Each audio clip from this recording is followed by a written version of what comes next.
JMD class में मैं Pandey sir आपका स्वागत करता हूँ। लास्ट वीडियो में हम लोगों ने देखा कि कैसे हम पैरामेट्रिक फॉर्म के क्वेश्चन को सॉल्व कर सकते हैं।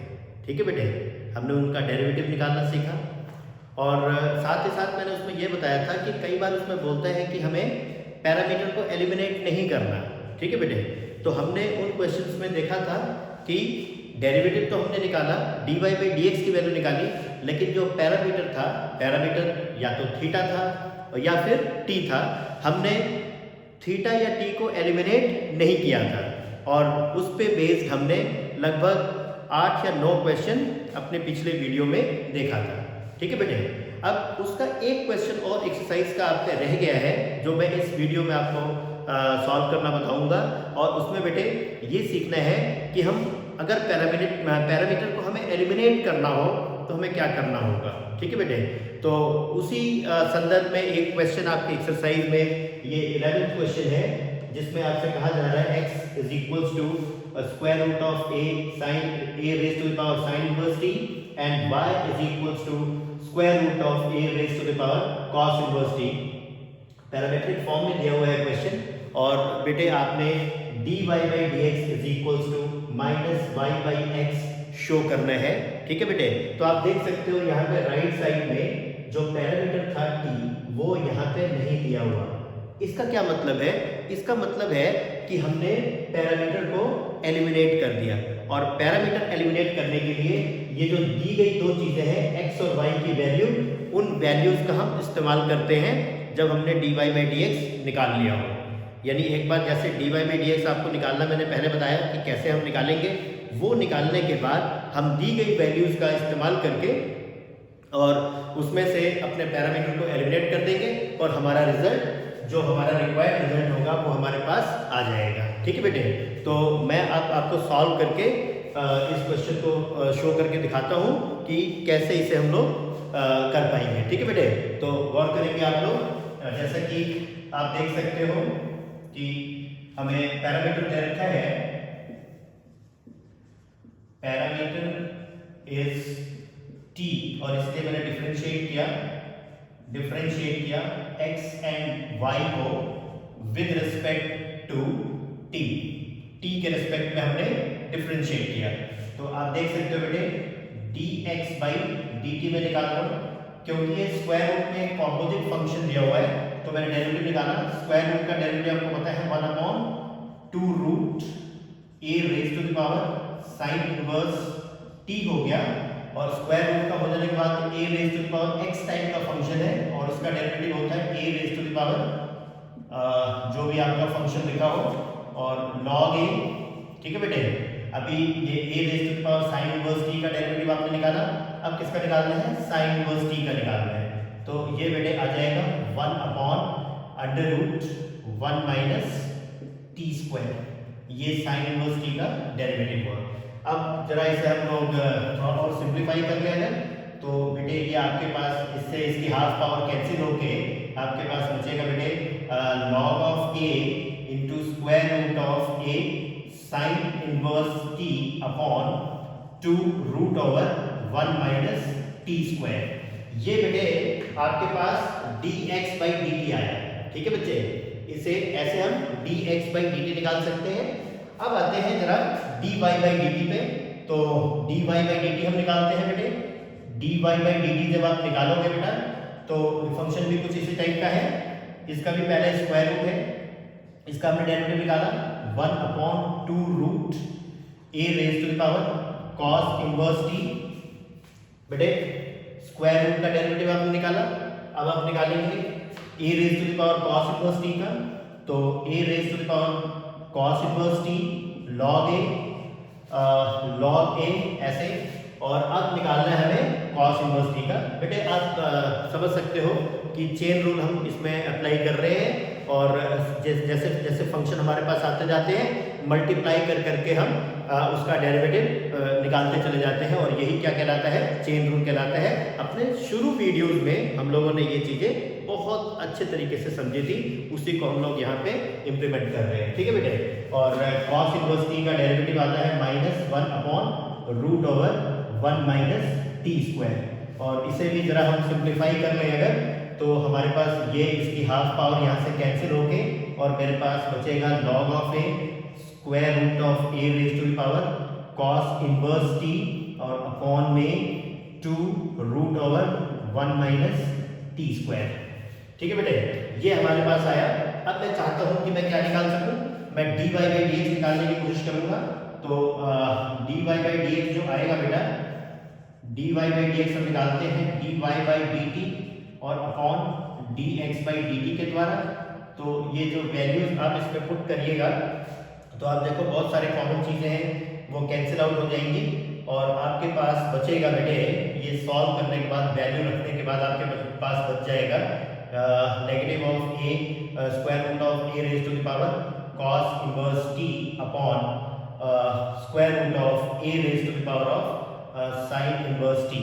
ठीक है, अगर हमें पैरामीटर को एलिमिनेट नहीं करना होता, ध्यान दीजिएगा, अगर हमें यहाँ पर पैरामीटर को एलिमिनेट नहीं करना होता तो बेटे यही आंसर होता, लेकिन चूंकि यहाँ पे आंसर हमें y बाई एक्स के फॉर्म में लिखना है, यानी पैरामीटर यहाँ पे नहीं रखना, आपने पैरामीटर को एलिमिनेट करना है, तो हम दिए गए इक्वेशन की मदद लेंगे। यहाँ पे आप देख सकते हो कि square root of cos inverse t को हम क्या कह सकते हैं, y कह सकते हैं, और ठीक उसी प्रकार square root of a raise to the power sin inverse t को हम x कह सकते हैं। तो इन दोनों की जगहों पे इनकी वैल्यू अगर हमने पुट कर दी तो आप देख सकते हो बेटे हमें मिला y बाई एक्स और यही हमें प्रूव करना था। तो इस तरीके से आपने देखा कि जो दिए गए कंडीशन है उसका इस्तेमाल करके हम इसमें से पैरामीटर को एलिमिनेट कर सकते हैं और इस तरीके से जो हमें प्रूव करना था वो हम लेके आए और इस तरीके से हमने शो किया। ठीक है बेटे, तो ये तरीके हैं जिससे हम पैरामीट्रिक फॉर्म के क्वेश्चन को सॉल्व कर सकते हैं, यानी उनका डेरिवेटिव निकाल सकते हैं। ठीक है बेटे, तो उम्मीद है ये सारा कॉन्सेप्ट बहुत ही अच्छे तरीके से आप बेटे समझ पाए होंगे। इन केस कोई भी दिक्कत आती है तो आप कमेंट बॉक्स में जरूर जाके लिखें ताकि मुझे पता चल जाए कि मेरे बच्चों को कितना समझ में आया और कितना समझ में नहीं आया, क्योंकि एक कम्युनिकेशन अगर बना रहता है स्टूडेंट और टीचर के बीच में तो ये चीज़ें आपके समझ में आती रहती हैं और टीचर को भी समझ में आ रहा होता है कि मेरा पढ़ाया हुआ कितना मेरे बच्चे समझ पाए हैं। ठीक है, और बिल्कुल आपने झिझक छोड़ के चीज़ों को पूछना है। ठीक है बेटे, आप मुझे कॉल करके भी पूछ सकते हो और या फिर मुझे कमेंट बॉक्स में लिख के भी पूछ सकते हो। ठीक है बेटे, वैसे तो मैं कोई गुंजाइश ऐसा छोड़ता ही नहीं हूँ कि आपके समझ में ना आए, लेकिन फिर भी इन केस अगर 1-2% ऐसी बात रह जाती है कि कोई चीज़ आपके समझ में नहीं आ रही है किसी भी कारण से, तो बेटे आप बिल्कुल फ्री फील करें इस बात को पूछने के लिए कि जो भी डाउट है आप अपने सर से पूछ सकें। ठीक है बेटे, ओके। तो पैरामीट्रिक फॉर्म को खत्म करने के बाद हम लोगों का जो नेक्स्ट टॉपिक है बेटे वो है सेकंड ऑर्डर डेरिवेटिव। ठीक है बेटे, सेकंड ऑर्डर डेरिवेटिव को हम समझेंगे और उससे पहले मैं जरा ये पुरानी चीज हटा दूं अपने बोर्ड से। ठीक है बेटे, ताकि हमारा पूरा फोकस अपने नए टॉपिक पे रहे। ठीक है बेटे, सेकंड ऑर्डर डेरिवेटिव हम लोग सीखने जा रहे हैं इस वीडियो में।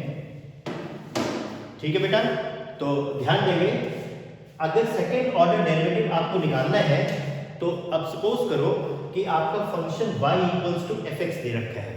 आप सपोज किए कि आपका function y equals to fx दे रखा है और बेटे जब हम y इक्वल्स टू fx को फर्स्ट टाइम डिफरेंशिएट करते हैं विद रिस्पेक्ट टू x, तो बेटे मेरे पास आता है dy बाई dx और ये f डैश x से रिप्रेजेंट किया जाता है। ठीक है, y equals to fx function अगर आपके पास है और आप उसे एक बार डिफरेंशिएट करते हो तो बच्चों आपको मिलता है dy बाई dx, और आपने चूंकि एक बार डिफरेंशिएट किया है और इसीलिए इस चीज को जो ये dy बाई dx या जो बेटे f डैश x आया है इसे हम कहते हैं फर्स्ट ऑर्डर डेरिवेटिव। क्या कहते हैं बेटे इसे कहते हैं फर्स्ट ऑर्डर डेरिवेटिव। लेकिन अब हमें क्या सीखना है, हमें सीखना है सेकेंड ऑर्डर डेरिवेटिव। तो यानी कि जो फर्स्ट ऑर्डर डेरिवेटिव आया है अगर उसे एक बार हम और x के रिस्पेक्ट में डिफरेंशिएट कर दें, अगर हमारा फंक्शन किसका हो, x का हो, तो हमें मिल जाता है सेकेंड ऑर्डर डेरिवेटिव। ठीक है बेटे, तो उस समय हमें मिल जाता है सेकेंड ऑर्डर डेरिवेटिव। वही काम मैंने किया, देखें आप कि जो मेरे पास इक्वेशन 1 आया हुआ है उसे मैंने एक बार फिर से x के रिस्पेक्ट में डिफरेंशिएट कर दिया। तो जो dy by dx था उसे मैंने जब x के रिस्पेक्ट में डिफरेंशिएट किया तो मैं उसे ऐसे लिखूंगा d by dx of dy by dx, और ये चीज बेटे d square y upon dx square से शो किया जाता है और यही सेकेंड ऑर्डर डेरिवेटिव कहलाता है। dy by dx को फर्स्ट ऑर्डर डेरिवेटिव कहते हैं और d square y upon dx square को सेकेंड ऑर्डर डेरिवेटिव कहते हैं। हम dy by dx को एक चीज से और रिप्रेजेंट करते हैं, उसे हम y1 भी कह सकते हैं, यानी 1 y के सबस्क्रिप्ट में लिखा जाता है, इसे हम y1 से भी शो कर सकते हैं। ठीक उसी प्रकार सेकेंड ऑर्डर डेरिवेटिव को हम y2 से रिप्रेजेंट करते हैं, y2 से रिप्रेजेंट करते हैं। ठीक है बेटे, और हम इसे d स्क्वायर y से भी रिप्रेजेंट कर सकते हैं, जहां पे ये कैपिटल D लिखा हुआ है, ये d by dx के लिए लगाया जाता है। ठीक है बेटे, तो हम इसे d स्क्वायर y से भी रिप्रेजेंट कर सकते हैं, या हम इसे f डबल डैश x से भी रिप्रेजेंट कर सकते हैं। यानी आप समझ गए हैं कि y इक्वल्स टू fx अगर हमारे पास कोई फंक्शन है तो अगर हमने उसे पहले एक बार डिफरेंशिएट किया x के रिस्पेक्ट में तो मुझे मिलता है f डैश x, या मुझे मिलता है dy by dx, या मुझे मिलता है y1, या मुझे मिलता है y डैश। ये सारी बातें एक ही तो है। ठीक है बेटे, और अगर हमें दोबारा डिफरेंशिएट करना है तो दोबारा डिफरेंशिएट करना है, यानी जो पहला डेरिवेटिव आ चुका है उसे एक बार फिर से अगर x के रिस्पेक्ट में डिफरेंशिएट करना है बेटे तो हमें मिलता है d square y by dx square, या हम उसे y2 कहते हैं, या हम उसे कैपिटल D स्क्वायर y कहते हैं, या फिर हम उसे f डबल डैश x बोल सकते हैं। ठीक है, तो इतने तरीके से आप सेकेंड ऑर्डर डेरिवेटिव को लिख सकते हो। अब प्रश्न उठता है कि किसी क्वेश्चन में हम कैसे निकालेंगे सेकेंड ऑर्डर डेरिवेटिव, और उस चीज को समझने के लिए कुछ लेते हैं एग्जाम्पल, और वो एग्जाम्पल आपके बोर्ड के स्क्रीन पे अब मैं लिख रहा हूं ताकि आपको मैं समझा सकूं कि सेकेंड ऑर्डर डेरिवेटिव बेटे कैसे निकालते हैं हम। ठीक है, तो चलिए तैयार हो जाइए और देखते हैं सेकेंड ऑर्डर डेरिवेटिव हम कैसे निकाल पाएंगे। ठीक है बेटा, ओके। और इस क्रम में मैं पहला एग्जाम्पल ले रहा हूं, बेटे, और एग्जाम्पल में क्या बोला हुआ है, if y equals to x cube plus tan x, ये फंक्शन दिया हुआ, आप देख सकते हो y x का फंक्शन दिया हुआ है। ठीक है बेटे, और मुझे इसमें निकालना है find d square y upon dx square, यानी मुझे सेकेंड ऑर्डर डेरिवेटिव निकालना है, सेकेंड ऑर्डर डेरिवेटिव। तो चलें स्टार्ट करें। देखो बेटे, जब हमने सॉल्व किया तो हमारे पास जो फंक्शन था y equals to x cube plus tan x, मैंने इसे डिफरेंशिएट किया विद रिस्पेक्ट टू x, तो मेरे पास आया dy by dx। जैसे नॉर्मल डिफरेंशिएशन बेटे कर रहे थे, कोई नई टेक्निक नहीं लगानी है बेटे, वही काम करना है, वही जो करते आए हो वही काम करना है। तो एक्स क्यूब का डेरिवेटिव आपको पता है 3x स्क्वायर, और tan x का डेरिवेटिव आपको पता है sec स्क्वायर x। लो जी, पहली बार डिफरेंशिएट हो गया अपना दिया गया फंक्शन, और ये फर्स्ट ऑर्डर डेरिवेटिव कहलाएगा, क्योंकि dy by dx है तो उसे हम क्या कहते हैं बेटे, फर्स्ट ऑर्डर डेरिवेटिव कहते हैं। लेकिन अपनी मंजिल तो कुछ और है, हमें क्या निकालना है, सेकेंड ऑर्डर डेरिवेटिव निकालना है। ठीक है बेटे, और सेकेंड ऑर्डर डेरिवेटिव का मतलब है कि जो फर्स्ट ऑर्डर का रिजल्ट आपका आया है उसे एक बार और हम x के रिस्पेक्ट में डिफरेंशिएट कर देंगे तो hमारा रिक्वायर्ड रिजल्ट आ जाएगा जो हमें चाहिए। चलिए करते हैं फिर। Again differentiating with respect to x के रिस्पेक्ट में दोबारा डिफरेंशिएट किया जाए तो मुझे मिलेगा ये d by dx of dy by dx मिलता है d square y upon dx square, और 3x स्क्वायर का डेरिवेटिव बेटा 6x हो गया। sec स्क्वायर x है तो पहले इस स्क्वायर का डेरिवेटिव करोगे तो ये आ जाएगा 2 sec x, और फिर sec x का डेरिवेटिव होता है sec x into tan x। ठीक है बेटे। और थोड़ा इसको सिंप्लीफाई कर सके अगर तो 6x + 2 sec² x × 10x, और ये अपने दिए गए फंक्शन का सेकेंड ऑर्डर डेरिवेटिव आया। ठीक है बेटे। तो आपने देखा कि जो फंक्शन में दिया गया था ये वाला, उसको हमने एक बार पहले डिफरेंशिएट किया x के रिस्पेक्ट में, तो जैसे पहले क्वेश्चन को हम करते आए हैं हमारा आया फर्स्ट ऑर्डर डेरिवेटिव, और फिर दोबारा इस फंक्शन को हमने डिफरेंशिएट कर दिया x के रिस्पेक्ट में, तो ये जो चीज आई है ये हमारे दिए गए फंक्शन की सेकेंड ऑर्डर डेरिवेटिव आ गया, और यही हमें निकालना था। ठीक है बेटे। चलिए अब इस बात को एक और एग्जाम्पल के द्वारा समझने की कोशिश करते हैं। सपोज करो एक एग्जाम्पल दूसरा लेता हूं मैं, सेकेंड एग्जाम्पल लिया मैंने, क्योंकि बेटे जितने ज्यादा एग्जाम्पल्स आप कर पाओगे किसी टॉपिक को लेके उतना ही चीजें आपको क्लियर होती जाएंगी। ठीक है, बात समझ आई बेटे। और थोड़ा सा क्वेश्चन के लेवल को भी हम बढ़ाते जाएंगे ताकि चीजें सॉरी ज्यादा कॉम्प्लिकेटेड ना हो और आसानी से आपके समझ में आती रहे। ठीक है बेटा। ओके, तो एग्जाम्पल 2 जो मैंने लिया है वो है y = a sin of x plus b cos of x। ये आपका सेकेंड एग्जाम्पल है। एक फंक्शन दिया हुआ है y = a sin of x plus b cos of x, और मुझे प्रूफ क्या करना है, मुझे यहां प्रूफ करना है prove that d² y upon dx² is equals to plus y equals to 0।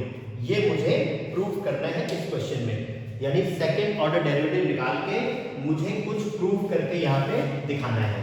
ठीक है बेटे। तो जैसा कि मैंने आपको पहले बताया था, हम ठीक उसी फॉर्म को यूज करते हुए आगे बढ़ेंगे। हमारे पास फंक्शन दिया हुआ है y = a sin x plus b cos x।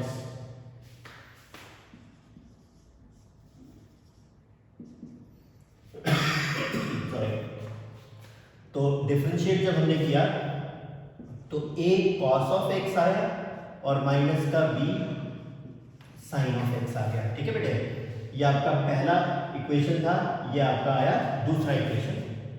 और एक बार फिर से हमने डिफरेंशिएट किया क्योंकि सेकेंड ऑर्डर डेरिवेटिव निकालना है, तो again differentiating with respect to x, तो ये आया बेटे d² y upon dx² is equals to minus of a sin x और minus of b cos x। आप चाहो तो दोनों में से माइनस कॉमन ले सकते हो, और यहां बचता है a sin x plus b cos x। अब आप गौर करो, जरा ऊपर दिए गए फंक्शन की तरफ अगर देखते हैं आप, तो आप देख सकते हो a sin x plus b cos x तो y है, तो इस पूरी चीज की जगह पे आप क्या लिख सकते हैं, y लिख सकते हैं। तो यहाँ पे आपने y लिखा, और इसका साइड ट्रांसफर अगर आप करते हो तो आपको मिलता है d² y upon dx² plus y equals to 0, और यही आपने बेटे प्रूव करना था, यही चीज आपने प्रूव करनी थी।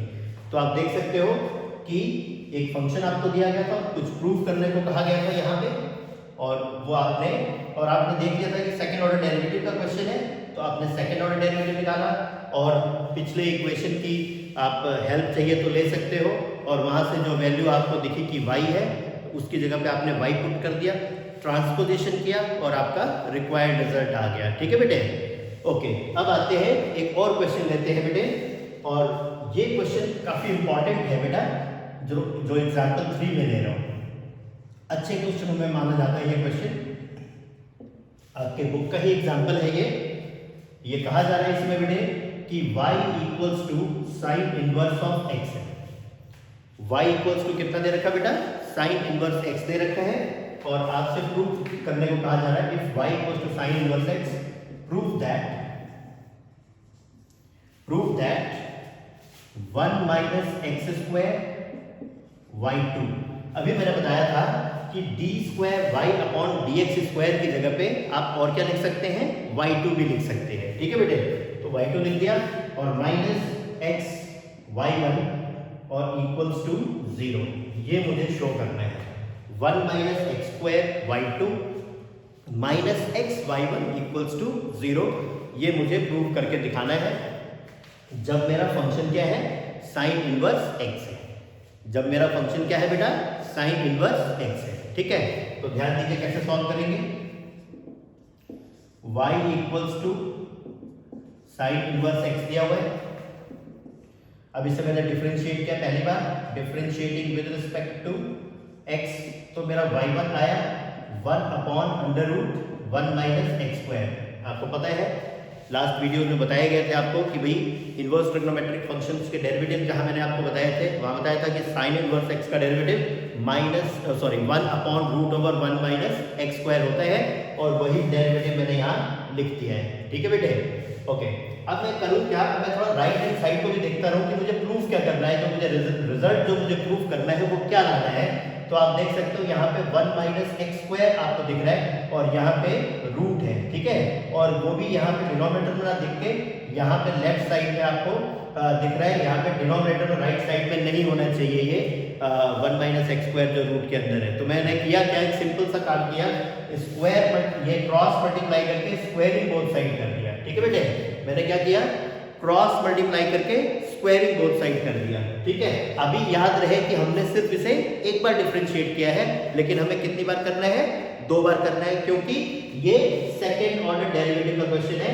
यहाँ पे क्वेश्चन के अंदर बेटे y2 दिया गया है, इससे हमें पता चला कि ये सेकंड ऑर्डर डेरिवेटिव का क्वेश्चन है। ठीक है बेटे, तो एक बार तो और अभी डिफरेंशिएट करना बाकी है, लेकिन थोड़ा सा फंक्शन को हम रीएडजस्ट कर दें और उसके बाद सेकंड ऑर्डर डेरिवेटिव निकालेंगे, ताकि क्वेश्चन ज़्यादा कॉम्प्लेक्स ना हो, सिंप्लिसिटी से सॉल्व हो जाए। ठीक है बेटे, तो मैंने किया क्या कि मैंने क्रॉस मल्टीप्लाई किया और साथ में स्क्वायरिंग बोथ साइड भी किया, तो मेरे पास ये चीज मिली, यानी मैंने क्रॉस मल्टीप्लाई करके स्क्वायरिंग बोथ साइड कर दिया, तो मेरे पास ये चीज मिली। ठीक है बेटे, ओके।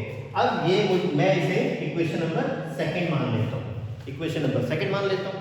अब दोबारा इसे डिफरेंशिएट करेंगे हम। ठीक है, तो याद रहे बेटे, देखो एक फंक्शन तो 1 माइनस एक्स स्क्वायर है और दूसरा फंक्शन यहाँ पे y1 स्क्वायर है, यानी यहाँ पे आप देख सकते हो कि दो फंक्शंस का प्रोडक्ट है। ठीक है, और जब हम यहाँ पे इसको डिफरेंशिएट करेंगे तो हमें तय बात है कि क्या लगाना होगा, प्रोडक्ट रूल लगाना होगा, क्योंकि जब भी दो फंक्शंस का प्रोडक्ट होता है और उसका डेरिवेटिव निकालना होता है बेटे, तो हमें क्या लगाना होता है, प्रोडक्ट रूल लगाना होता है। तो यहाँ पे हम प्रोडक्ट रूल का इस्तेमाल करेंगे। ठीक है बेटे, तो differentiating equation 2 with respect to x, हमने डिफरेंशिएट किया 1 minus x square first into derivative of second, तो y1 स्क्वायर का डेरिवेटिव 2y1 और इनटू y2, पहले पावर का डेरिवेटिव निकाला 2y1, फिर जिस चीज का पावर था, यानी y1 की पावर थी ना, तो फिर y1 का डेरिवेटिव हमने चेन रूल से निकाला, वो कितना मिला मुझे, y2 मिला। ठीक है बेटे, तो first into derivative of second plus second into derivative of first, तो माइनस का 2x और इंटू y1 स्क्वायर, और यहाँ पे राइट साइड में 1 है, तो इसका डेरिवेटिव कितना आ गया, 0 आ गया। ठीक है बेटे, अब आप देख सकते हो यहाँ से आप कुछ कॉमन निकाल सकते हो, कॉमन आप निकाल सकते हो 2y1 आप यहाँ से कॉमन निकाल सकते हो। तो जब 2y1 आपने कॉमन निकाल लिया, तो यहाँ पे बचा क्या, 1 माइनस एक्स स्क्वायर y2। ठीक है बेटे, और माइनस का x y1 इक्वल्स टू 0। ठीक है, अब आप देख सकते हो क्योंकि हमारा फंक्शन कांस्टेंट नहीं था, इसलिए उसका फर्स्ट डेरिवेटिव 0 नहीं हो सकता।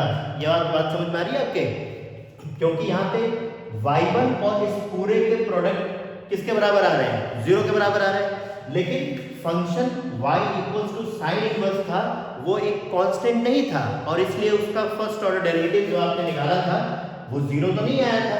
तो इसका मतलब ये y1 0 नहीं हो सकता, लेकिन अगर दो चीजों का प्रोडक्ट बेटे 0 आ रहा है, तो उन दोनों में से कोई तो 0 होगा, कम से कम एक तो उसमें से 0 होगा। लेकिन y1 तो मना कर रहा है कि भाई मैं तो 0 नहीं हो सकता, क्योंकि y1 अगर 0 हुआ तो हमारा दिया गया फंक्शन जो y हमें दिया गया है वो कांस्टेंट होगा, लेकिन y तो साइन इनवर्स x है, वो कांस्टेंट तो है नहीं। ठीक है बेटे, वो तो एक फंक्शन है, इसलिए y1 0 नहीं होगा, तो ये जो और इसके साथ में मल्टीप्लाई हुआ है ये क्वांटिटी ये 0 होनी चाहिए, यानी कि 1 माइनस एक्स स्क्वायर y2 और minus x y1 equals to 0। और यही बेटे मुझे प्रूव करना था, यही बेटे मुझे प्रूव करना था। ध्यान देंगे बेटे, ये जो एग्जाम्पल है ये बेटे 4 मार्क्स में आपके पेपर में आता है। ठीक है बेटा, तो बहुत ही सिंपल है, आपने जो रूल आपने सीखा है उसी का इस्तेमाल करिए। ठीक है, और उसके बाद सेकेंड ऑर्डर डेरिवेटिव निकालना है, तो पहली बार तो आपने डिफरेंशिएट कर दिया, उसके बाद जो एक बार डिफरेंशिएट करने के बाद जो अब फंक्शन आया है या जो इक्वेशन आई है उसे आप दोबारा डिफरेंशिएट करोगे और थोड़ी सी एडजस्टमेंट वगैरह थोड़ा ध्यान में रखोगे कि पिछले इक्वेशन से कोई वैल्यू इस्तेमाल हो रही है तो आप यूज़ कर लोगे। ठीक है, और कोई आइडेंटिटी वगैरह लग रही होगी तो उसको इस्तेमाल कर दोगे, तो आपका आंसर बेटे आ ही जाएगा, उसमें कोई दो राय नहीं है। ठीक है, तो ये मैंने कुछ एग्जाम्पल लेके आपको सेकेंड ऑर्डर डेरिवेटिव निकालना सिखाया। अब जरा हम अपने एक्सरसाइज पे आ जाएं, ताकि एक्सरसाइज के भी कुछ क्वेश्चंस हम लोग देख सकें। तो एक्सरसाइज में आपको पता ही है बेटे कि शुरू के कुछ क्वेश्चंस तो बहुत ही आसान होते हैं, उसमें से एक दो पार्ट में करा देता हूँ और बाकी आपको दे दिया जाएगा करने के लिए, और उसके जो मुश्किल क्वेश्चंस हैं वो मैं और ले लेता हूँ। ठीक है बेटे, तो देखते हैं बेटे कि क्या क्वेश्चन है अपने पास, एक्सरसाइज के कौन कौन से क्वेश्चन है अपने पास। इसमें 5.6 एक्सरसाइज हम लोगों ने करी थी जो पैरामेट्रिक फॉर्म की थी। अब दूसरी एक्सरसाइज पे जो हम जा रहे हैं जो सेकेंड ऑर्डर डेरिवेटिव का है वो एक्सरसाइज है आपकी 5.7। ठीक है बेटे, तो 5.7 एक्सरसाइज के कुछ क्वेश्चंस को हम लोग देखें। तो इस क्रम में जो सबसे पहला क्वेश्चन आपको मिलेगा एक्सरसाइज 5.7 में, इसमें आपसे कहा जा रहा है फाइंड सेकेंड ऑर्डर डेरिवेटिव। हमें बेटा सेकेंड ऑर्डर डेरिवेटिव निकालना है दिए गए फंक्शंस का। ठीक है बेटे, तो जैसे इसमें पहला जो क्वेश्चन है अपना वो है, सपोज करो इसे मैं या तो y लेट कर लूं या fx लेट कर लूं, क्योंकि मेरा फंक्शन जो दे रखा है वो x का फंक्शन है और x के फंक्शन को हम या तो y मान लेते हैं और या क्या मान लेते हैं, fx मान लेते हैं। ठीक है बेटे, तो जो पहला क्वेश्चन था उसको मैंने फंक्शन को जो दिया हुआ था उसे y लेट कर लिया, x square plus 3x plus 2। आपको ये एक फंक्शन दिया गया था, इसका सेकेंड ऑर्डर डेरिवेटिव निकालना था और मैंने इस फंक्शन को y मान लिया, आप इसे fx भी मान सकते हो। ठीक है बेटे, और मैं इसका सेकेंड ऑर्डर डेरिवेटिव निकालना चाहता हूं जैसा कि क्वेश्चन में आपसे पूछा गया है। आप समझ रहे हैं इस बात को बेटे? ठीक है, देखिए अब हमने क्या करा, इसे डिफरेंशिएट किया, इसे इक्वेशन 1 मान लो विद रिस्पेक्ट टू x। तो आप देख सकते हो dy बाई dx आया इक्वल्स टू 2x प्लस 3, इसे इक्वेशन सेकंड मान लो और फिर आप डिफरेंशिएट करो इक्वेशन 2 को विद रिस्पेक्ट टू x, क्योंकि सेकंड ऑर्डर डेरिवेटिव निकालना है तो दो बार तो डेरिवेटिव निकालना बनता है अपने दिए गए फंक्शन का। ठीक है, अभी तक ये बात तो आपको क्लियर हो ही गई होगी। ठीक है बेटा, ओके। देखिए तो जब दोबारा आप डिफरेंशिएट करोगे तो D square by upon d x square और 2x का डेरिवेटिव बेटा 2 आया और 3 तो कांस्टेंट था प्लस में, तो इसका डेरिवेटिव हो गया 0। तो ये बहुत ही आसान क्वेश्चन था बेटा।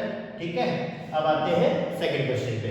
तो सेकंड क्वेश्चन बेटा क्या कह रहा है, ये और भी आसान है, let y equals to x raise to the power 20। अब ये तो खुद कर लो बेटे, इतना सिंपल क्वेश्चन क्या कर रहा है, इसका सेकंड ऑर्डर डेरिवेटिव आपने निकालना है। फिर आता है थर्ड क्वेश्चन पे, हमने लेट किया y equals to x cos of x। तो आप देख सकते हो यहाँ पे दो फंक्शनों का क्या लिखा हुआ है, प्रोडक्ट लिखा हुआ है। तो दो फंक्शनों का अगर प्रोडक्ट लिखा हुआ है तो इसका डेरिवेटिव निकालते समय कौन सा रूल लगेगा बेटा, प्रोडक्ट रूल लगेगा। ठीक है, लगाते हैं जब प्रोडक्ट रूल, तो डिफरेंशिएट किया हमने, differentiating equation 1 with respect to x। बेटे आपको मिला dy by dx is equals to ये फर्स्ट फंक्शन और ये second function, first into derivative of second plus second into derivative of first. ठीक है बेटे, तो x और cos x का derivative minus of sin x होता है और प्लस cos ऑफ x और x का डेरिवेटिव 1 होता है। आप समझ गए, फर्स्ट ऑर्डर डेरिवेटिव आपने निकाल लिया। अब आप इसे dy by dx इसको आपने सेकंड इक्वेशन लैंड कर लिया, ठीक है बेटे। अब एक बार दोबारा आप इसे डिफरेंशिएट कर दोगे तो यहाँ लिखेंगे differentiating equation 2 with respect to x। तो आप देख सकते हो d square y upon d x square is equals to, यहाँ फिर दो फंक्शंस का प्रोडक्ट है तो यहाँ प्रोडक्ट रूल लगेगा, ठीक है बेटे। First into derivative of second, sine x का डेरिवेटिव बेटे cos x plus sine x और इनटू x का डेरिवेटिव कितना हुआ 1 हुआ। ये x साइन x का डेरिवेटिव आ गया बेटा और फिर cos x का डेरिवेटिव आता है माइनस ऑफ साइन x, ठीक है। अब जरा इसे हम एक्सपेंड कर दें तो माइनस का x cos x और माइनस का साइन x और फिर ये एक और माइनस का साइन है आपके पास तो ये आ जाएगा माइनस का 2 साइन ऑफ x और यही इसका बेटे आंसर होगा, ठीक है। तो इस तरीके से छोटे छोटे क्वेश्चन जो आपके एक्सरसाइज में दिए हुए थे इनका सेकंड ऑर्डर डेरिवेटिव आप आसानी से निकाल सकते हो, ठीक है। और इसी तरीके से क्वेश्चन नंबर 4 और क्वेश्चन नंबर 5 ये आप लोग खुद से करोगे, बहुत ही सिंपल क्वेश्चन है बेटे, खुद से आराम से आप सॉल्व कर सकते हो। मैं आता हूँ क्वेश्चन नंबर 6 पे। क्वेश्चन नंबर 6 बेटे, मान लिया कि y जो आपको दिया हुआ है वो है e raise to the power x और इनटू साइन ऑफ 5x। बेटे क्वेश्चन तो ये भी बहुत सिंपल है, इसमें भी प्रोडक्ट रूल लगाना है, लेकिन फर्स्ट स्टेप के बाद कुछ चीज कॉमन आती है, ठीक है, उसे हम कॉमन लेके उसके बाद डिफरेंशिएट करेंगे तो हम आंसर तक बहुत आसानी से पहुंच सकते हैं। और आप जैसे जैसे आ रहा है वैसे वैसे अगर डिफरेंशिएट और आगे बढ़ते चले जाओ तो बहुत ही मतलब बड़ा हो जाता है एक्सप्रेशन और उसे समेटना मुश्किल हो जाता है। इसलिए कॉमन लेना आपको जरूर आना चाहिए कि फर्स्ट डेरिवेटिव के बाद लेने के बाद जो भी एक्सप्रेशन आता है उसमें से अगर कुछ कॉमन निकल रहा है तो आपको तुरंत कॉमन लेना होगा, ठीक है। नहीं तो अगर बिना कॉमन लिए आपने सेकंड ऑर्डर डेरिवेटिव निकाल दिया तो वो चीज़ें थोड़ी सी जटिल हो जाएंगी, आपको समेटना उसको मुश्किल हो जाएगा और आप आंसर तक नहीं पहुंच पाओगे, ठीक है बेटे। और जब ऐसा होता है कि बच्चा क्वेश्चन अटेम्प्ट तो कर रहा है, शुरू के कुछ क्वेश्चन उसे समझ में भी आया, उसने अटेम्प्ट भी किया, लेकिन आगे एक्सरसाइज में जब जाता है और उसे खुद से क्वेश्चन करना होता है और वो कॉमन वगैरह ढंग से नहीं लाता या सिंप्लीफाई उसे करना नहीं आ रहा है तो वो चीज़ें उसको ना मतलब पजल कर देती हैं और वो फिर उसका मन जो है पढ़ाई से हटने लगता है, कहता है यार मैथ्स तो बहुत मुश्किल है, मेरे वजह से तो नहीं हो पाएगी, ठीक है बेटे। तो ये चीज़ ना आपके दिमाग में घर बनाए, इसके लिए आपको स्टेप बाय स्टेप जो चीज़ बताया जा रहा है उसको वैसे ही अटेम्प्ट करना है तो चीज़ें सिंपल आपको नजर आएंगी, ठीक है। और एक चीज़ में और जिसका मैं बहुत ही पक्षधर रहा हूँ वो क्या है कि फॉर्मूलेज और आइडेंटिटीज, ठीक है, ये जो बहुत अच्छे पढ़ने वाले बच्चे हैं उनके लिए तो है ही इम्पॉर्टेंट, मतलब वो तो तभी अच्छे मार्क्स ले आ रहे हैं जब उन्होंने फॉर्मूले वगैरह खूब आइडेंटिटीज वगैरह बहुत अच्छे तरीके से याद कर लिए। लेकिन जो अपने कमज़ोर भाई बहन हैं जो जिनको पढ़ाई में मन नहीं लगता वो अगर वो भी थोड़ा सा मेहनत करके अगर आइडेंटिटीज़ को याद कर सके तो 60-70% तो बेटा वो भी बहुत आसानी से ले आ पाएंगे, ठीक है। तो सबसे पहले आपको आइडेंटिटीज ही बहुत अच्छे से याद रखनी होगी और स्पेशली कौन सी, ट्रिग्नोमेट्रिक आइडेंटिटीज। अगर 11th में आपको ट्रिग्नोमेट्री से डर लगा हो तो कम से कम उसकी आइडेंटिटीज जरूर याद रखें, ठीक है बेटे। ओके आगे बढ़ते हैं। तो क्वेश्चन 6 मैंने लिखा है और इसका मुझे सेकेंड ऑर्डर डेरिवेटिव निकालना है। तो इसे मैंने इक्वेशन 1 मान लिया, अब मैंने डिफरेंशिएट किया, differentiating equation 1 with respect to x। तो आप y का डेरिवेटिव लिखोगे dy by dx और यहाँ पे प्रोडक्ट रूल लगेगा first into derivative of second यानी sin 5x का डेरिवेटिव प्लस sin 5x और इनटू e की पावर x का डेरिवेटिव। ये प्रोडक्ट रूल आपने लगाया, ठीक है बेटे। अब इसका और इसका ये sin 5x और e की पावर x का डेरिवेटिव आपको लिखना है तो आप आराम से लिख सकते हो dy by dx is equals to e raise to the power x। sin 5x का डेरिवेटिव होता है sin का तो cos ऑफ 5x हो गया और फिर 5x का 5 हो जाएगा तो 5 cos ऑफ 5x ये इसका डेरिवेटिव आया और plus sin of 5x into e raise to the power x। तो ये तो फर्स्ट ऑर्डर डेरिवेटिव आपने निकाला। अब जो एक्सप्रेशन आपके पास आया है उसमें देखिए दोनों टर्म्स के अंदर कोई ऐसी चीज है जो कॉमन है, तो उसे अवश्य कॉमन लीजिए। ठीक है बेटे, ये आपके कैलकुलेशन यानी जो सेकंड ऑर्डर डेरिवेटिव आप निकाल रहे होंगे उसका निकालना बेटे जरूर आसान करेगा। ठीक है, तो देखें जरा कुछ कॉमन अगर मिलता है हमें, तो आप देख सकते हो कि दोनों टर्म्स के अंदर e की पावर x कॉमन है, मैंने बाहर निकाल लिया और मुझे मिला 5 cos 5x plus sign of 5x, ये चीज मुझे मिली। और आप देख सकते हो कि ये फर्स्ट फंक्शन हो गया और ये पूरा as a whole second function आपका सपोज किया जाएगा। ठीक है, और इसे आपने सेकंड इक्वेशन मान लिया। अब चूंकि हमें सेकंड ऑर्डर डेरिवेटिव निकालना है तो मुझे इक्वेशन 2 को एक बार फिर से डिफरेंशिएट करना होगा। ठीक है बेटे, तो differentiating equation 2 with respect to x, बेटे d square y upon dx square is equals to, फिर यहाँ प्रोडक्ट रूल आप लगाओगे e की पावर x और इस पूरे का डेरिवेटिव आपने लिखना है, तो 5 cos 5x का डेरिवेटिव माइनस 25 sin 5x आ जाएगा और sin 5x का derivative plus 5 of cos 5x आ गया, यानी first into derivative of second and plus second 5 cos 5x plus sin of 5x into derivative of e raise to the power x, तो e raise to the power x का derivative e raise to the power x खुद ही होता है। ठीक है, अब आप फिर से देखिए कि इस टर्म के अंदर और इस टर्म के अंदर क्या कॉमन आपको दिख रहा है, तो आप देख सकते हो e की पावर x आपको फिर से कॉमन दिखा। ठीक है, अब आप देखिए बेटे sin 5x वाला टर्म यहाँ पे भी है और sin 5x वाला टर्म यहाँ पर भी है, cos 5x का टर्म यहाँ पे है और यहाँ पर है, e की पावर x आप कॉमन निकाल चुके हो, तो 5 cos 5x और 5 cos 5x ये आपको 10 cos 5x देगा और ठीक उसी प्रकार माइनस 25 sin 5x और प्लस sin 5x ये आपको देगा माइनस 24 sin ऑफ 5x, ये चीज आपको मिली। अब आप यहां से अगर कुछ कॉमन निकाल सकें तो वो भी आप निकाल लो और आप देख सकते हो कि 10 और 24 में 2 हम कॉमन ले सकते हैं, 2e raise to the power x और यहाँ फिर बचता है 5 cos 5x और माइनस का 12 sin 5x और बेटे यही अपने दिए गए क्वेश्चन का आंसर होगा। ठीक है, तो आपने देखा कि फर्स्ट स्टेप में डिफरेंशिएट करने के बाद उस एक्सप्रेशन में जो चीज कॉमन आई उसे मैंने बाहर लिया और उसके बाद फिर दो फंक्शंस का प्रोडक्ट मेरे सामने आया, सेकेंड ऑर्डर डेरिवेटिव मैंने निकाला प्रोडक्ट रूल को लगा के और फिर उसको डिफरेंशिएट करने के बाद जो एक्सप्रेशन मेरे पास आया उसमें से भी कुछ चीज़ अगर कॉमन निकल रही है तो उसे भी मैंने कॉमन निकाल लिया और उसके बाद उसे सिंप्लीफाई कर दिया और अपना रिजल्ट आपके सामने है। ठीक है, और क्या होता अगर आपने कॉमन नहीं लिया होता, तो ध्यान रहे प्रोडक्ट रूल आपको यहाँ भी लगाना पड़ता और यहाँ भी लगाना पड़ता, तो ये चीज़ें थोड़ी सी जटिल होती जाती और यहाँ तक पहुँचने में आपको समय ज़्यादा लग जाता या कई बार ऐसा भी होता है कि आप पहुँच ही नहीं पाते।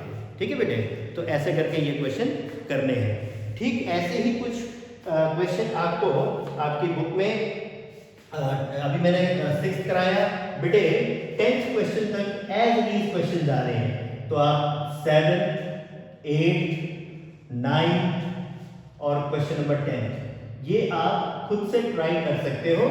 ये इसी टाइप के क्वेश्चन है सारे कि जैसा मैंने e की पावर x sin 5x को डिफरेंशिएट किया है या कुछ कॉम्पोजिट फंक्शन हो सकते हैं, इनका सेकंड ऑर्डर डेरिवेटिव आप इन फर्स्ट ऑर्डर डेरिवेटिव निकालिए और जो रिजल्ट आया उसे एक बार फिर से डिफरेंशिएट करके सेकंड ऑर्डर डेरिवेटिव आप आसानी से निकाल सकते हैं। तो इन क्वेश्चन को आप लोग खुद से ट्राई करोगे, नहीं आएगा तो फिर तो कमेंट बॉक्स है ही, मैं हूँ ही, आप लिखिए, मैं आपको सॉल्व करके नेक्स्ट वीडियो में जरूर बता दूंगा। ठीक है बेटे, लेकिन जब तक आप खुद से कुछ प्रैक्टिस नहीं करोगे, क्योंकि मैथमेटिक्स एक ऐसा सब्जेक्ट है बेटे कि जब तक हम खुद से प्रैक्टिस नहीं करते, पहले कॉन्सेप्ट टीचर ने समझाया, ठीक बात है, समझ में आया, लेकिन जब उसके ऊपर बेस्ड कुछ क्वेश्चंस हम कर लेते हैं तो फिर कॉन्फिडेंस अपना बढ़ता है और कॉन्फिडेंस बढ़ता है तो मुश्किल से मुश्किल क्वेश्चन बेटे सॉल्व हो जाता है और जब कॉन्फिडेंस जाता है तो आसान से आसान क्वेश्चन भी सॉल्व नहीं होता। और कॉन्फिडेंस लेने का सबसे रामबाण तरीका क्या है कि आप जो टॉपिक आपको पढ़ा दिया गया हो उसके ऊपर क्वेश्चंस जरूर अटेम्प्ट करें, और शायद इसीलिए मैं ये कुछ क्वेश्चंस आपके लिए छोड़ दिया करता हूं ताकि आप इन्हें सॉल्व कर सकें।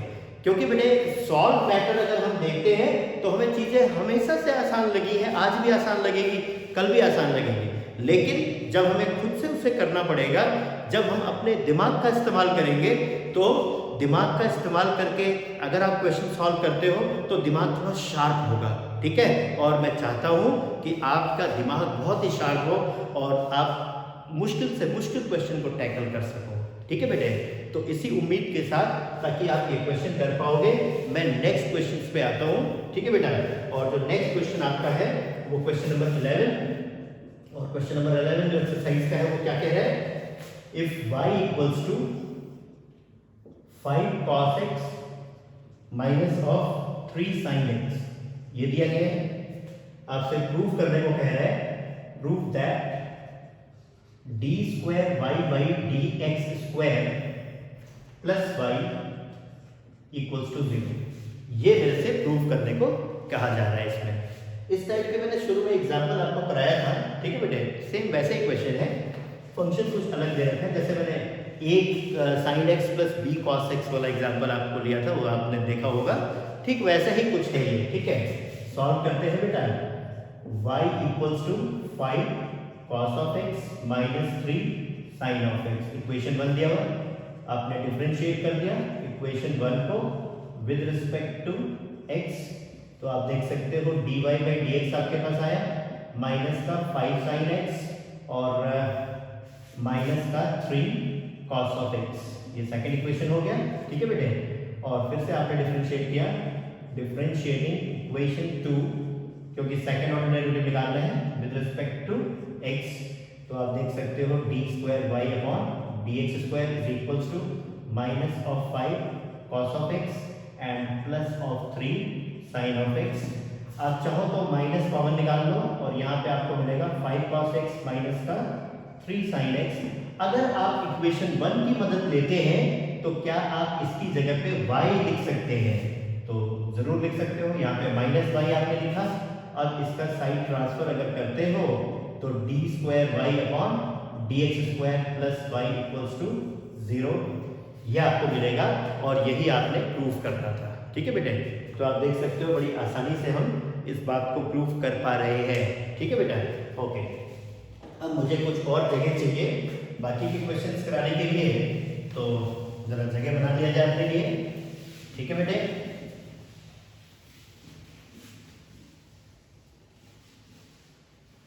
चलिए, ये क्वेश्चन आपके सामने अभी भी रहेगा, और मैं बाकी क्वेश्चनों के लिए कुछ जगह बना पाया हूँ यहाँ की, इनको रब करके। अब आते हैं अपने नेक्स्ट क्वेश्चन पे, और नेक्स्ट क्वेश्चन जो होगा बेटा अपना वो है कि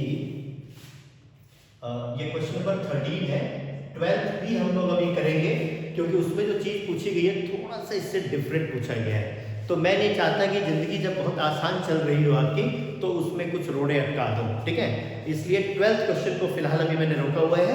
मैं आ रहा हूँ 13th क्वेश्चन पे, जो एक टाइप के क्वेश्चन है, एक रिदम में चल रहे हैं, उनको जरा एक साथ हम लोग सॉल्व कर लें, ताकि बीच में कोई अवरोध पैदा ना हो। किसी मुश्किल क्वेश्चन के आने से जो अवरोध पैदा होता है वो ना हो जाए, ठीक है बेटे। ओके, तो क्वेश्चन नंबर 13, इसमें आपसे कहा जा रहा है if y equals to 3 cos of log x and plus 4 sin of log x, ये आपका एक फंक्शन दिया हुआ है।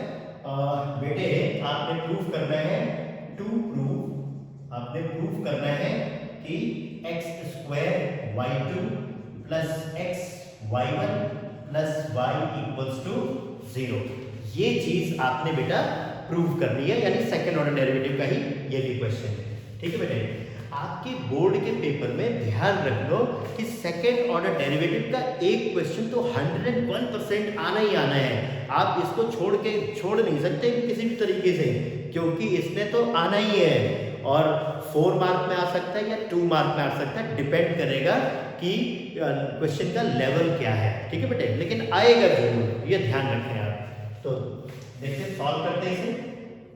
y equals to 3 cos of log x plus 4 sin of log x, ये अपना फंक्शन था और इसे मैंने इक्वेशन 1 ही मान लिया।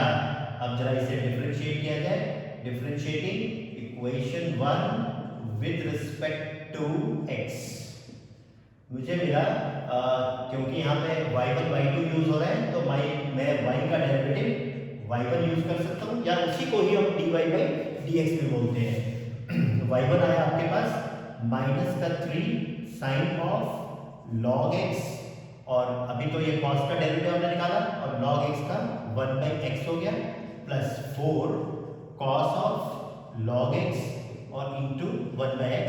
चेन रूल बखूबी आप समझ चुके हो और मुझे अब कोई डर नहीं इस बात का कि आपको इस टाइप के फंक्शन का डेरिवेटिव नहीं समझ में आ रहा, क्योंकि ये चेन रूल कॉम्पोजिट फंक्शन है। साइन ऑफ log x, पहले साइन का डेरिवेटिव आपने किया और फिर log x का किया, ठीक है।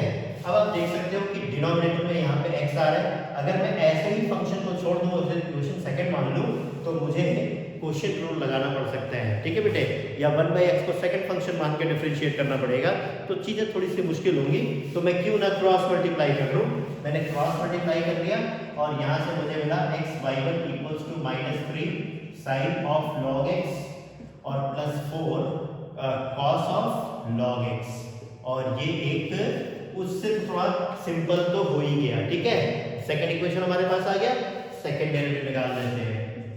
Differentiating equation 2 with respect to x, तो यहाँ पे देख सकते हो आप दो फंक्शन का प्रोडक्ट है, और दो फंक्शन का प्रोडक्ट है तो कौन सा रूल, प्रोडक्ट रूल, बिल्कुल ठीक।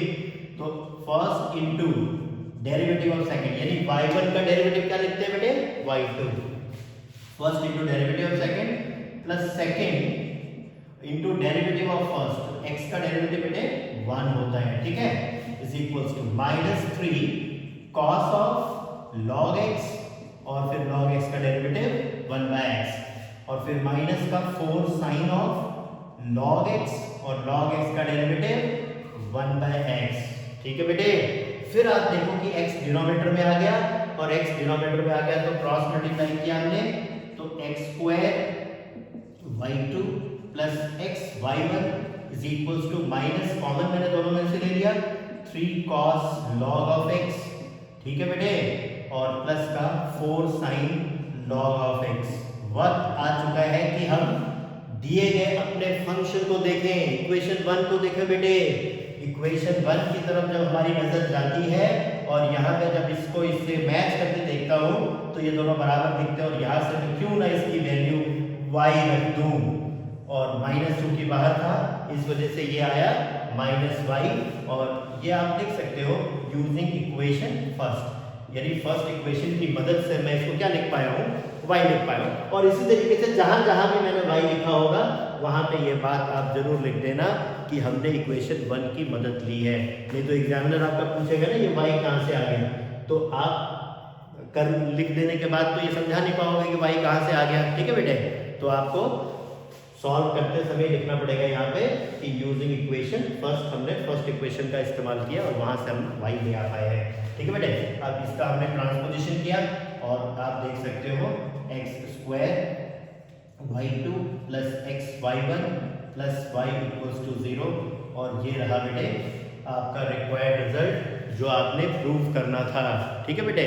तो आप देख सकते हो सेकेंड ऑर्डर डेरिवेटिव के क्वेश्चन बड़ी ही आसानी से सॉल्व हो रहे हैं, बड़ी ही आसानी से सॉल्व हो रहे हैं, ठीक है। अब एक क्वेश्चन में और आपको इसमें का कराऊंगा और फिर वो 12th क्वेश्चन और जो एक आधे और बचे हुए हैं वो इनके साथ साथ आपको होमवर्क में दिया जाएगा, या यूं कह लें कि आप अपने घर पे ट्राई करोगे, ठीक है बेटे। और मुझे पूरी उम्मीद है कि 12th क्वेश्चन में थोड़ा सा दिक्कत आपको आ सकती है, लेकिन बाकी तो आप कर ही सकते हो, ठीक है। और जैसा भी होगा आप मुझे कमेंट बॉक्स में जाके जरूर लिखें या फिर मुझे कॉल करें। नंबर मेरा आपको पता ही है 9891139905। आप इस पर मुझे कॉल करके भी मेरे से आप क्वेश्चन पूछ सकते हैं या मुझे बता सकते हैं कि सर आप नेक्स्ट वीडियो में आप इस क्वेश्चन को सॉल्व करो, ठीक है बेटे। क्योंकि लॉकडाउन ने बेटे हम लोगों को ऑनलाइन आके भी पढ़ाना सिखा दिया, क्योंकि ऑफलाइन तो हम लोग 20 साल से पढ़ा ही रहे थे, ठीक है बेटे। लेकिन इस लॉकडाउन ने ऑनलाइन आके भी पढ़ाना हमें सिखा दिया कि कैसे अपने बच्चों से जुड़ना है, ठीक है बेटे। और अपने बच्चों से तो हम जुड़े ही जुड़े, साथ में देश विदेश के इतने बच्चे जो ऑनलाइन प्लेटफॉर्म पे पढ़ रहे हैं उनको भी पढ़ाने का हमें मौका मिला है। ठीक है बेटे, तो आप लोग जरूर इस चीज़ों से लाभान्वित हों और यही मेरी भगवान से दुआ है। ठीक है बेटे, आगे चलते हैं। एक क्वेश्चन में और सेकेंड ऑर्डर डेरिवेटिव आपको कराऊंगा।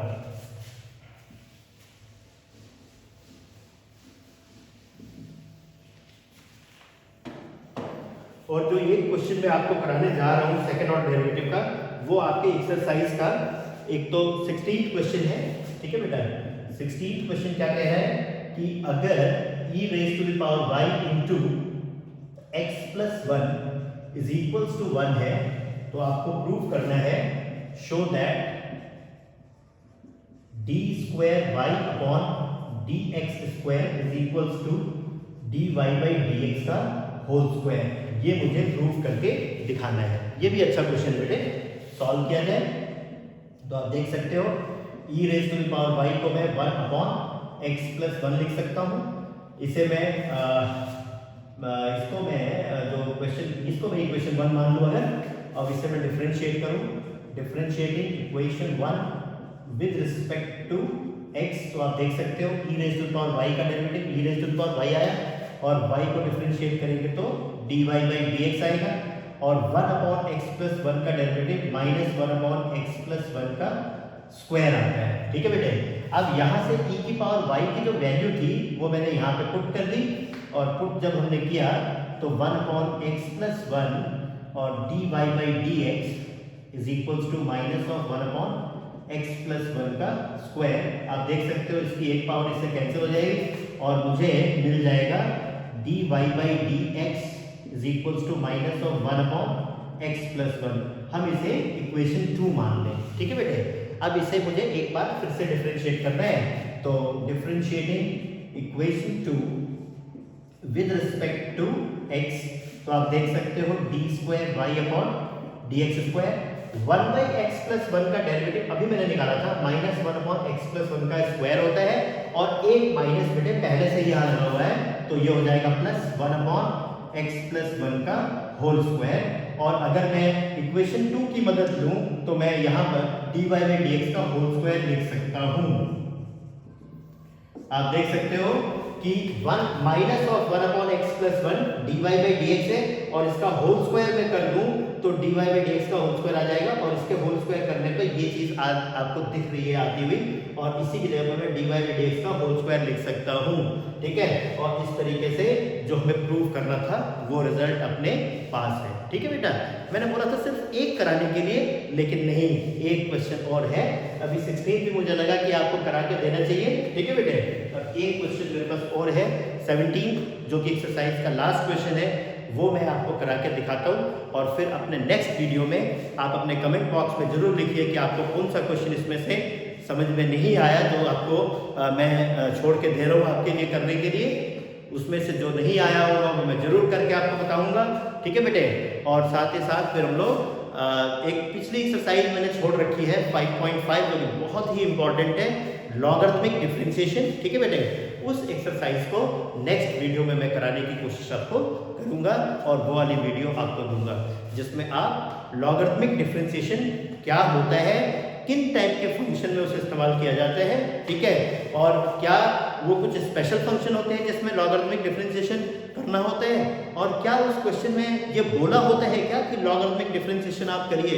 ये सारी चीजें आप नेक्स्ट वीडियो में देखोगे। ठीक है बेटे, तो आप देख पाओगे कि उस क्वेश्चन में ऐसा कहीं नहीं लिखा होता कि आप लॉगरिथमिक डिफरेंशिएशन से इस क्वेश्चन को कीजिए। ठीक है बेटे, आपको स्वयं अपने विवेक का इस्तेमाल करना होता है और लॉग की प्रॉपर्टीज को थोड़ा ध्यान में रखना होता है कि कहाँ पे हम लॉग की प्रॉपर्टी इस्तेमाल करते हैं। और जब आपको क्वेश्चन कुछ उस टाइप का दिखता है जहाँ पे लॉग की प्रॉपर्टी इस्तेमाल हो सकती हो तो फिर आप लॉग लेके उस क्वेश्चन को सॉल्व करते हैं और ऐसे डिफरेंशिएशन को लॉगरिथमिक डिफरेंशिएशन हम बोलेंगे। ठीक है बेटे, तो एक क्वेश्चन जो और मुझे करना था, आपका वक्त ज़्यादा न लेते हुए, जो एक क्वेश्चन मुझे और करना था वो मैं जरा आपको करके बता दूं।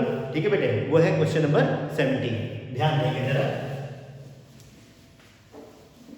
क्वेश्चन नंबर 17 हम लोग देख लेंगे ना क्या कहते हैं। क्वेश्चन नंबर 17 ये उसी जैसा साइन इनवर्स एक्स का आपने एक एग्जाम्पल मैंने दिखाया था आपको थर्ड से, उसी टाइप का क्वेश्चन है। ध्यान देंगे जरा, क्वेश्चन नंबर 17 को देखेंगे।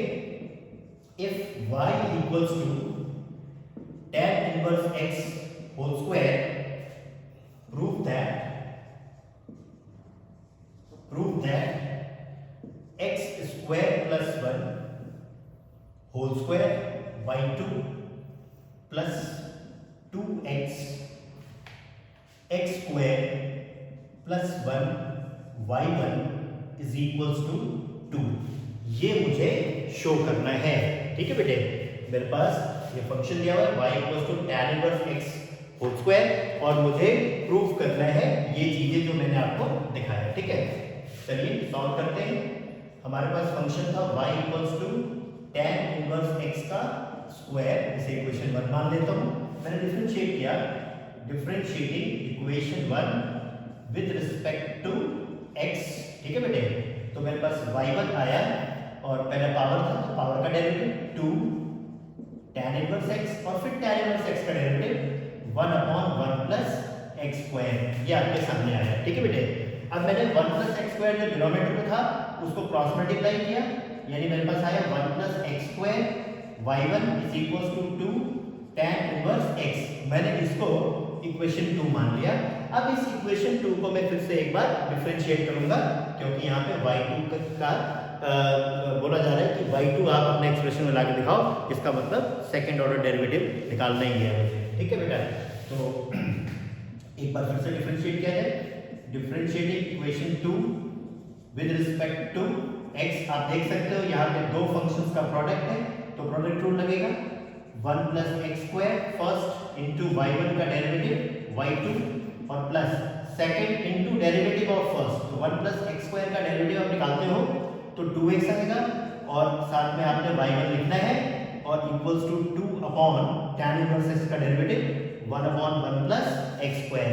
बेटे क्रॉस मल्टीप्लाई करें, 1 प्लस x स्क्वायर कितनी बार हो गया? 2 बार, तो स्क्वायर हो गया y2 plus 2x 1 plus x square y1 और इक्वल्स टू 2।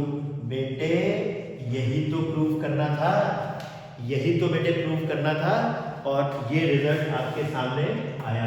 ये क्वेश्चन भी आपके पेपर में कई बार आया हुआ है। और फिर मैं लास्ट में वही बात आपको बताना चाहूँगा कि पहले मैं एनसीईआरटी के द्वारा कॉन्सेप्ट आपको समझाने की कोशिश करूँगा और उसके बाद कुछ इस पे बहुत ही अच्छे क्वेश्चंस जो आपके एग्जामिनेशन पॉइंट ऑफ व्यू से इंपॉर्टेंट है, वो टॉपिक वाइज में अलग अलग आपको क्वेश्चंस करके दिखाऊंगा, क्योंकि एक ही समय ये मैं एनसीईआरटी भी कराऊं और एग्जामिनेशन पॉइंट ऑफ व्यू से जो इंपॉर्टेंट क्वेश्चन है या जो प्रीवियस ईयर्स में आ रखे हैं उनको भी साथ साथ कराऊं, तो ये सारा मैशअप हो जाएगा और इसका कोई फायदा आपको मिलने वाला नहीं है। ठीक है बेटे, तो पहले तो हम कॉन्सेप्ट समझेंगे और उसके बाद इसके जो प्रीवियस ईयर के क्वेश्चन आए हैं या जो बहुत ही इंपॉर्टेंट क्वेश्चन है जो अभी नहीं आए, जो आने वाले हैं, ठीक है, उन क्वेश्चनों को हम बहुत अच्छी तरीके से समझने की कोशिश करेंगे।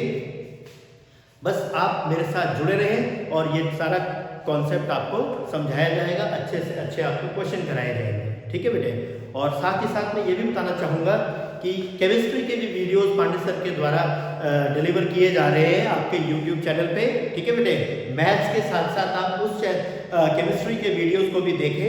मैंने 2 चैप्टर ऑलमोस्ट अभी सेकंड जो इलेक्ट्रोकेमिस्ट्री वाला चैप्टर को ऑलमोस्ट अभी कंप्लीशन पे है। बहुत ही अच्छी तरीके से मैंने एक पूरा नोट्स आपको प्रोवाइड किया है, साथ ही साथ मैंने उसे बहुत अच्छी तरीके से समझाने की कोशिश की है। आप वीडियो को देखें, उससे ज़रूर आपको लाभ मिलेगा। ठीक है, क्योंकि मैंने देखा है कि जो क्या कहते हैं कि कॉन्सेप्ट आप लोगों को और बाकी तरीके से जो समझाया जा रहा है उसमें कॉन्सेप्ट तो समझ में आ जाता है, लेकिन कहीं ना कहीं नोट्स आपको प्रॉपर नहीं मिल पाता। तो मैंने कोशिश करी है कि आपको कॉन्सेप्ट समझाने के साथ साथ मैंने पूरा प्रॉपर आपको केमिस्ट्री के नोट्स भी साथ साथ उसमें रिटन नोट्स आपको दिए हैं और उसी को मैंने समझाया भी है ताकि आपके पास नोट्स भी हो जाए। क्योंकि केमिस्ट्री जो सब्जेक्ट है बेटे वो सिर्फ समझने का नहीं है, उसमें आप कॉन्सेप्चुअली आप बहुत अच्छे स्ट्रॉन्ग हो जाओ, आपको लिखी हुई चीज़ मिले जो कि एक बहुत अच्छी चीज़ हो जिसको लिख के आप पेपर में मार्क्स पा सको। ठीक है बेटे, एक प्रॉपर तरीके से लिखा हुआ हो, तो वो वीडियोस में मैंने इसी टाइप का काम आपके लिए किया है। ठीक है बेटे, आप ज़रूर उससे आपको फ़ायदा ज़रूर मिलेगा। ठीक, और आपको अगर ये वीडियो सारे बेटे समझ में आ रहे हो, ठीक है बेटा, तो एक छोटा सा काम जरूर करें, आप इन वीडियोस को लाइक करें, शेयर करें और अपने चैनल को सब्सक्राइब करना ना भूलें। ठीक है बेटे, बात समझ में आई। और ज़्यादा से ज़्यादा अपने दोस्तों को भी बताना है कि पांडे सर इस समय यूट्यूब चैनल पे हैं, आप लोग उनके द्वारा क्लास जो वीडियो के थ्रू दिया जा रहा है उससे आप लोग भी लाभान्वित जरूर हों। ठीक है बेटे, बहुत बहुत धन्यवाद।